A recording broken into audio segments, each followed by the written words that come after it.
Goeiemôre. Jy luister vanoggend na die 72ste oordeenking in die reeks, 'n paar maal om die son. Vanoggend se tema is lag. Ons gesels steeds oor die belangrikheid van koneksie vir definierende oomblikke in ons lewens. En 'n belangrike aktiwiteit wat koneksie ondersteun, is wanneer mense saam lag. Dink vanmôre aan die kere wat jy die afgelope tyd gelag het. Het jy op jou eie gelag, of was dit tussen mense? Wanneer laas het jy gelag? Sommige net lekker gelag. Wie se gesigte sien jy saam met jou in die vertrek, of saam met jou in die oomblik? Ons lag sekerlik van tyd tot tyd as ons alleen is. Soms reflekteer ek op die dag, of ek dink terug aan 'n oomblik uit my verlede wat snaaks was, en dan lag ek so op my eie. Daar was 'n keer of wat in my lewe dat iemand seker sou dink ek het my kop verloor, omdat ek stoksiel alleen uitgebars het van die lag, maar soos 'n dubbelvouend trane oor die wange lekker gelag het.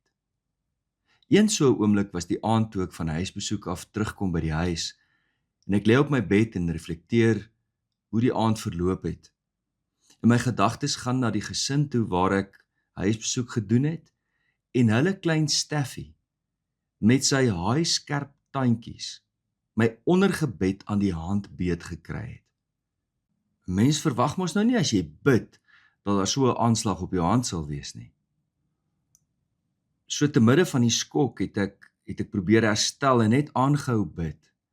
Maar terwyl ek so bid, kon ek hoor hoe die bank waarop die gesin sit, sommer so skud, soos die pa en ma en die twee klein dogtertjies hulle lag probeer bedwing het.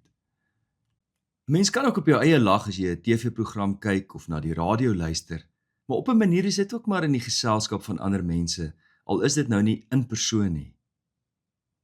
Wanneer mense saam lag, lê daar 'n samebindende krag daarin. Dink maar aan die kere wat daar so ongemaklike stilte is wanneer 'n klompie vreemde mense saamkom en iemand 'n goed berekende grap maak en almal lag saam en is sommer dadelik op hulle gemak en rustiger. Lag gee vir 'n mens die gevoel dat dit goed gaan met 'n groep mense. Dink terug aan jou grootwordjare in die huis, die kere wat julle as 'n gesin uitbundig saam gelag het. Dis inderdaad spitsoomblikke gewees, want mense lag net saam wanneer dit goed gaan, wanneer hulle veilig voel in mekaar. 'n Huis wat in twis verstrengel is, lag nie meer dikwels saam nie. Die lag het uit die huis of uit die huwelik begin verdwyn. Maar dit hoef nie noodwendig as gevolg van twis te wees of rusie dat ons lag begin verdwyn nie.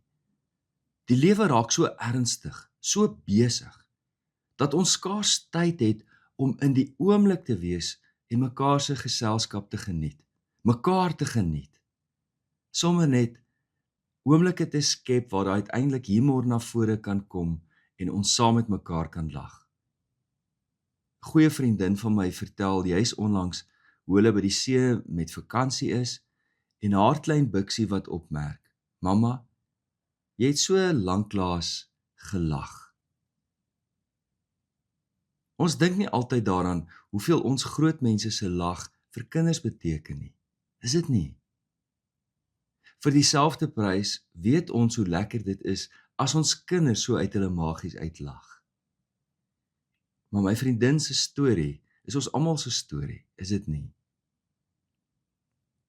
Ons raak so besig en ons neem die lewe so ernstig op, dat ons vergeet om saam te lag. In die boek The Power of Moments verwys die skrywers na die navorser Robert Provine, wat wou uitvind wanneer en waarom mense lag. Saam met navorsingsassistente het hulle oral heen gegaan en mense gaan afluister waar hulle bymekaar was op kampusse, restaurante, byeenkomste, sypaadjies, enige openbare plekke.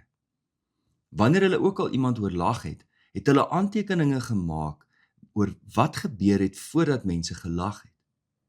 Provine het bevind dat minder as 90% van dit waaroor mense lag, in werklikheid regtig snaaks is, soos in objektief snaaks is. Dis daardie saamlag waarvan 'n mens moet sê, jong, jy moes daar wees om dit te geniet. Dinge waaroor mense lag, is in die meeste gevalle snaaks, omdat dit 'n gedeelde oomblik is saam met ander.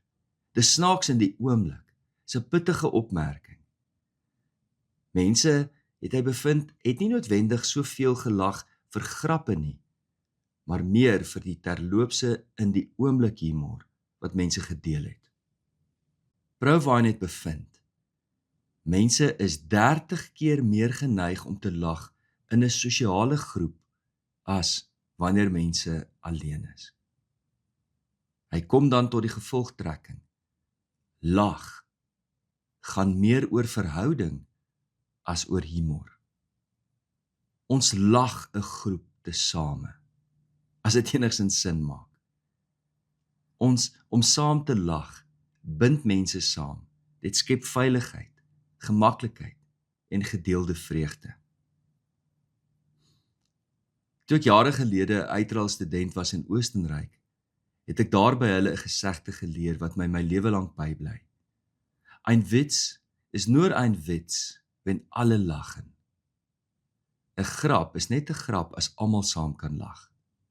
Wanneer ons vir iemand lag, wanneer ons lag ten koste van iemand anders, is dit vernederend, pynlik en wreed. Laat ons seker maak dat ons altyd saam met ander mense lag, want dan is ons lag 'n heilige lag.